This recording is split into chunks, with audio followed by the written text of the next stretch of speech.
What's up everyone, it's Anna, also known as That Star Wars Girl, and today I'm going to be talking about Star Trek Picard. Because yes, even though I am that Star Wars girl, even though my channel and my content is mainly about Star Wars, I still love Star Trek too.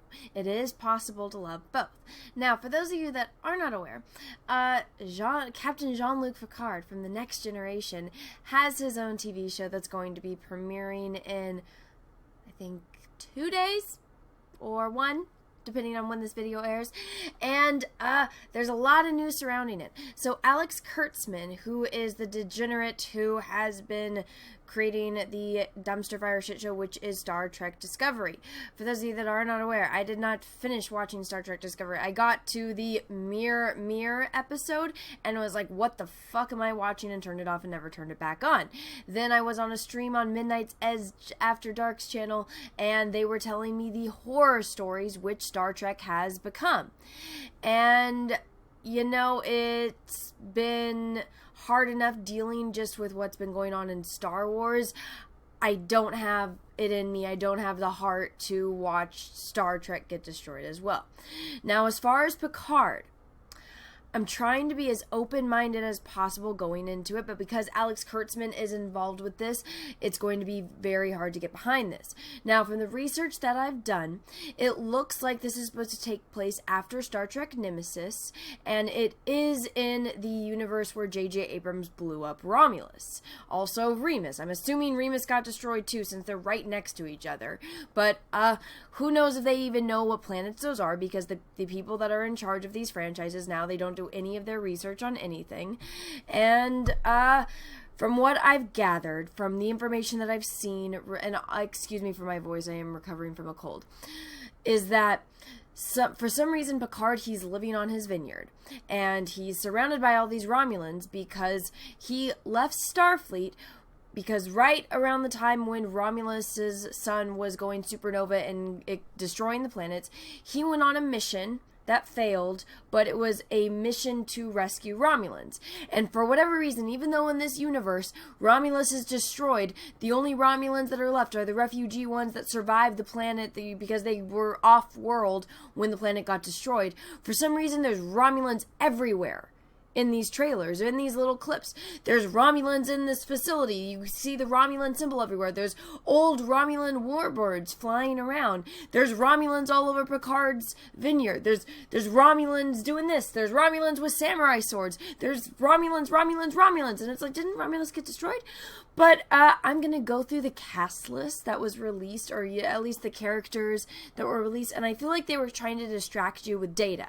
They're like, here's data, here's more androids that are getting created. Also, here's a Romulan with a sword. Or is it a Vulcan? We don't know, because, you know, even though in the Next Gen, you know, they did a very good job of showing the difference between Romulans and Vulcans. You know, Romulans had a very different style. Even though Vulcans, they had the straight across bangs, Romulans had the pointed bangs, and they had these forehead protrusions. But anyway, I'm going to go over the cast list, which is probably going to be filled with Borg and androids, but there are some Romulans in there. So before my voice just completely goes away for me, let's go check out this list of new characters. What's up everyone, I have this article pulled up, Star Trek Picard, which Next Generation characters are back, which are new? And this is by Eric Hedges, and let's see what characters are new. So I already know that we've seen 7 of 9, we've seen Data, we saw Hugh, let's see, who else did we see? We saw Riker in the little clip that they released, as well as Deanna. We're probably going to see Beverly. We're probably going to see everyone. Everyone's probably going to come back, at least for, you know, little cameos, but they're probably going to really push new characters, like that new girl that showed up. They're probably going to push a new Borg. They're also, you know, let's get more androids. I wonder if we'll have lore. We probably won't. And it's like all the characters that I want to see, that I'd be hopeful to see. At the same time, I'm like, please don't fuck them up. Please don't bring them back. from the track record that Alex Kurtzman has, I don't want him touching any of this, but like I said, I'm trying to be optimistic because I haven't seen it yet, but I'm taking everything with a grain of salt. So let's see. Star Trek Picard is at least a partial family reunion for the cast and characters of the 1987 through 1994 sci-fi drama Star Trek The Next Generation. The much-anticipated series premiering Thursday on CBS All Access checks in the post-retirement life of a former Admiral Jean-Luc Picard, once again played by Sir Patrick Stewart, 79, when a scared stranger on the run seeks help from a downrotten Picard who has left Starfleet 14 years prior under troublesome circumstances. The former captain of the USS Enterprise is stonewalled when he seeks support from the new leadership of Starfleet. Okay, yeah, that's why I thought it was weird. That's why when I heard that the plot was that Picard went on a mission that failed, and that's confirmed when he talks to this one lady when he's forming his team to go back in outer space. Because it's weird, when he goes to Starfleet headquarters and you see the Enterprise as being projected in the main hall, but then Picard has to go and spell his name out to the person at the desk. He's got to wear a little visitor's name tag, and then that admiral that he speaks to is like, this isn't your Starfleet anymore. I'm like, you have the Enterprise in the hallway. I mean, you're going to discount everything that Jean-Luc Picard did because of one incident that hasn't even been shown on screen. After everything else, after all the respect that Jean-Luc Picard had, you're going to just tell me that all got thrown away over one little incident? Like, what the hell was it? And if it was just him saving a bunch of Romulans, I don't see that as bad. But who knows? We don't know what happened. Something mysterious happened, but whatever. Let's continue reading this. He winds up looking for assistance from some new associates who have their own axes to grind, as well as several of his former Starship colleagues who will be quite familiar to nostalgic Trekkies. Oh, let's see how this is. The show, which will have 10 episodes first season and was already renewed for a second, I don't know why they do that. It's like, shouldn't you see how it goes first? But that's just me. Takes the franchise where no fans have gone before, into the mind of a normally in control but now spiraling 94-year-old Picard, and while Stewart himself has said, we don't see anyone return from the first series, according to Digital Spy reviewers, will get a peek into the post-Enterprise lives of several next-generation characters who have not been seen since the last film installment in 2002 Star Trek Nemesis.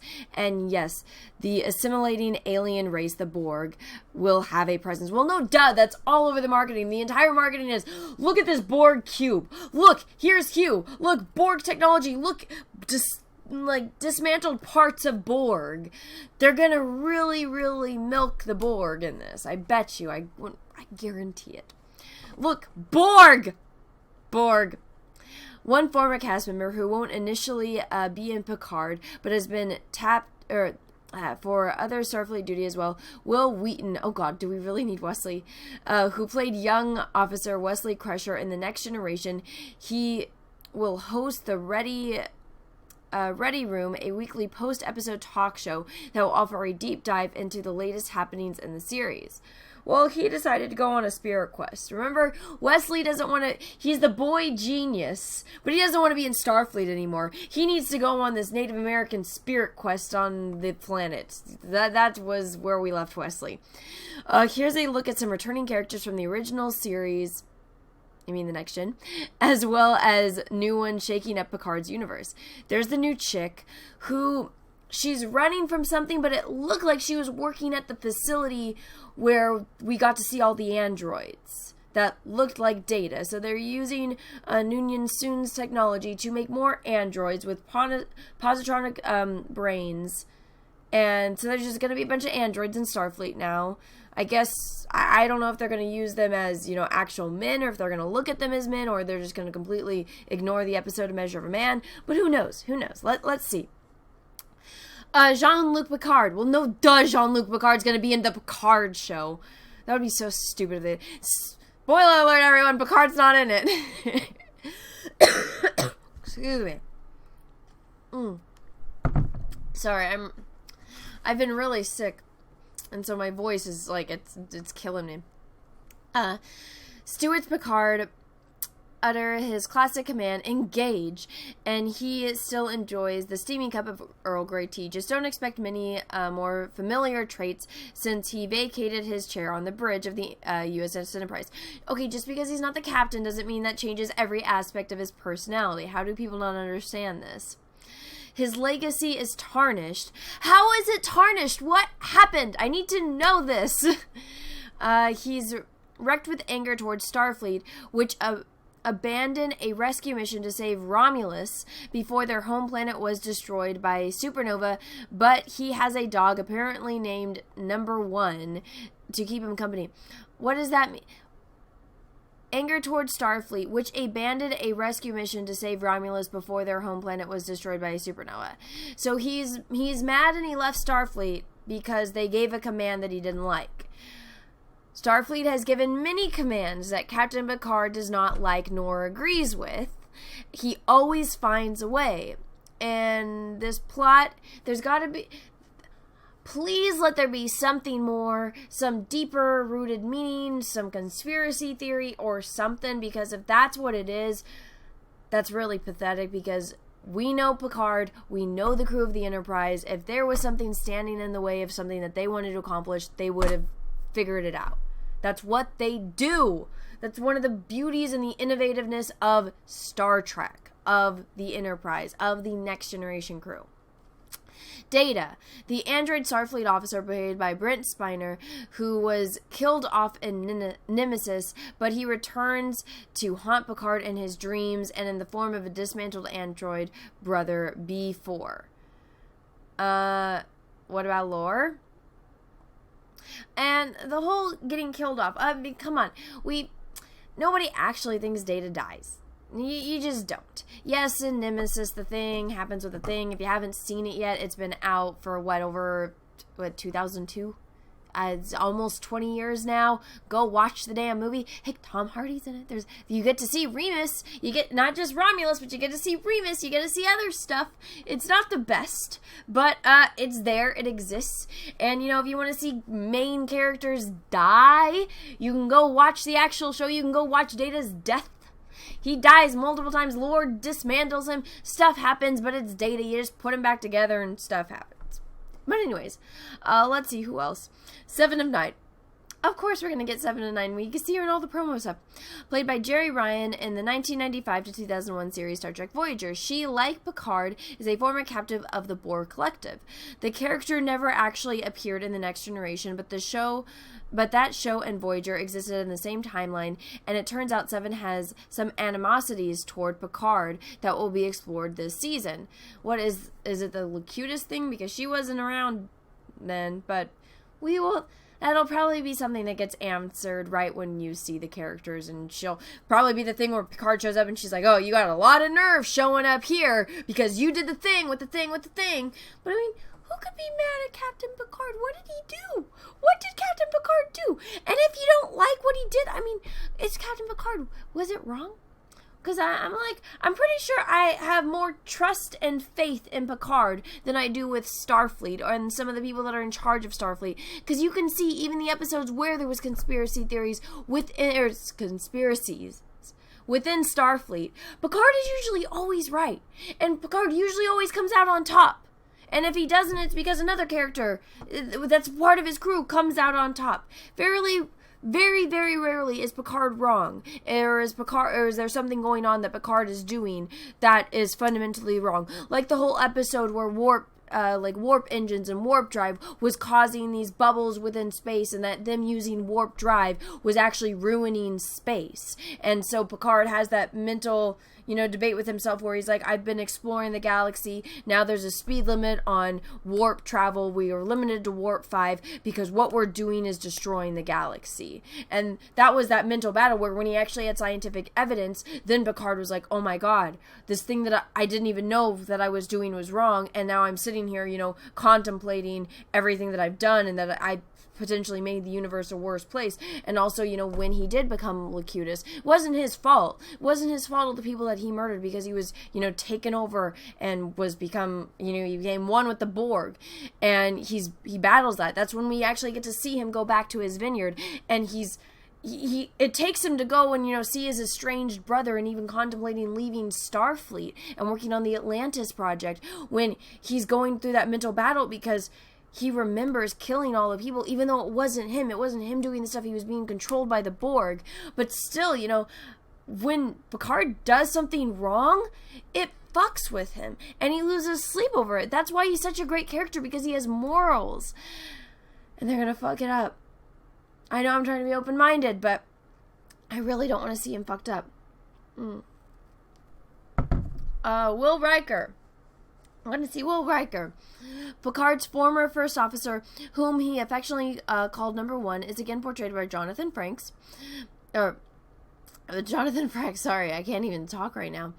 Who is also directing some Picard episodes, as well as the installments of the CBS All-Access series Star Trek Discovery. I don't know. I love their dynamic.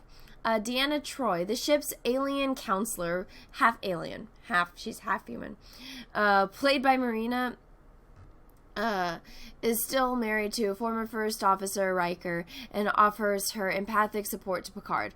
Hugh, the Closer and Major Crime star David Del Arco returns as the de-assimilated Borg drone he portrayed in 2 episodes of The Next Generation. I love the episodes with Hugh, and how, you know, Picard, because it's after the Locutus incident, so Picard goes and sees him, and he's like, he tries to talk to him, and Hugh's like, doesn't say, "We are Hugh," he says, "I am Hugh." And then, you know, he starts talking. Aw, it'll be nice to see him. Let's see. Daj, former Hamilton star Isa Bornis, played the new character, a mysterious young woman who locates Picard and at his family's vineyard in France and drags him into an interstellar adventure that Picard may not be prepared for. It's Captain Picard. You're telling me he's not prepared, and I think that is this character. So this chick. She has a very strange face from, like, the profile, because usually people, it's like kind of curved. Hers is, it's weird. If you're a person that draws other people, and, like, especially portraiture, she's got kind of a weird face from a profile view. Dr. Agnes Jarty, Allison Phil, American Horror Story Newsroom, plays a doctor known for her work with synthetic humanoids like Data. Also, synths were banned from existence after several rogue androids plotted to stop then Admiral Picard's Romulan rescue efforts. Whoa! Okay, so there's an army of there's an army of synthetic androids. There's an army of androids that tried to stop Picard from saving Romulans. That's interesting. I feel like this is revealing more of the show than the stuff that I saw in the trailers. Alright, this chick. This is the one where Picard talks to her in one of the trailers where it's like, oh, you got another mission that's gonna go bad. Rafi Musker. I'm probably butchering these names. A former intelligence officer played by Michelle Hurd, Blindspot. The new character is hesitant to help Picard, who she feels betrayed and abandoned her after she was forced out of Starfleet. Uh-oh. There's going to be some dynamic there. Crisable Roas, Santiago Cabrera, Big Little Lies, and I think that's who this is. He's like the captain of the ship that Picard uses. Plays Rafi's associate, an ex-Starfleet officer, and renegade pilot who Picard enlists to help him hop around the cosmos. Alright, so these are all ex-Starfleet, and they're all going to go on a mission. Alright. They couldn't have got a better costume for him. Like, could you get a knockoff Han Solo? Like, really? You got the vest. They just switched the shirt. The shirt's black instead of tan. And you even got knockoff Han Solo. Alright. And this. What the fuck is this? That's not a Romulan. That's an elf. That's a really bad elf. Like, what is this? Get a better wig, get better makeup. Come on. We are in a time when you can turn Henry Cavill, literally the dude that looks like Superman, you can turn him into a Witcher. You can turn what's her face, Emilia Clarke, into Daenerys Targaryen. You can literally do amazing things with hair and makeup. And this shit, you're telling me that back in 87, when the original Star Trek was coming out, or not the original, the next gen Star Trek was coming out, and you make the Romulans, you make the Vulcans, heck, even in the 60s when you make Spock, you're telling me that they can do better than with this? What the fuck is this? Who greenlit this? This is one of the stupidest things I've ever seen. Narek and Elnor. Narek, a Romulan agent played by Harry Treadaway, The Crown, and Penny Dreadful, and Elnor, a Romulan refugee portrayed by Evan Avogor, Blumhouse's Fantasy Island, also joined Picard's new crew. And I believe that's it. This is gonna be pretty interesting. Well, like I said, excuse me, I really want to be optimistic about this, but with who's in charge of it, with just the descriptions of those characters, with how bad the makeup is, like, come on. It comes out soon, so I'm not going to have to wait too long to see it, but I feel like just with the way that everything's been going in Hollywood recently, it's very hard for me to trust anyone, especially the people that are in charge of this, with something that I love so much and holds a very, very special place in my heart that Star Trek does. So I'm taking all of this with a grain of salt. Just from what I've seen, I would love to see 7 of 9 interact with Jean-Luc Picard. I would love to see that. And have all these other characters, not only from Voyager and DS9, but the Next Gen, and have all of them interact, after the fact. What are they doing now? And, they're all coming back. We're bringing in the top guns to come and deal with the situation. I fucking hate the JJ Star Trek verse. I fucking hate the fact that he blew up Romulus. And like I said, I don't even know if he knows that Remus exists. He probably hasn't, based on the knowledge of Star Trek that he put into his stupid movies. But the fact that we're in the aftermath of that, the fact that actually happened, and so Romulus got destroyed, and now Picard is somehow the savior of all the Romulans. There's Romulans all over his family's vineyard. There's Romulans everywhere. When the Romulus got destroyed, there's Romulans all over these freaking trailers. But then, for whatever reason, they're not acting like Romulans. And that was one of the best thing about Romulans, is that they look like Vulcans, and you want to trust Vulcans, but Vulcans are not emotional enough. And then you got Romulans who are sneaky jackasses. And, you want to... Even when you hope for the best in them, it's like there's something about them that just gets under your skin, and they're such great villains. But it's just I want to be hopeful because I love Star Trek, but at the same time it's like I have to watch it. It comes out soon. I'll be reviewing the series. So, before my voice cracks and I break into a coughing fit, everyone, I hope you enjoyed this video. If you did, go ahead and give it a thumbs up. If you didn't, that's okay too. Let me know what you think in the comments below. I know, yes, it's Anna, that Star Wars girl, but I love Star Trek too. If you have any theories or anything, let me know in the comments. I love talking Star Trek, so I'm interested to see what everyone else thinks. And until next time, everyone, have a great rest of your day, and may the Force be with you, because we are really, really, really going to need it. Bye, everyone.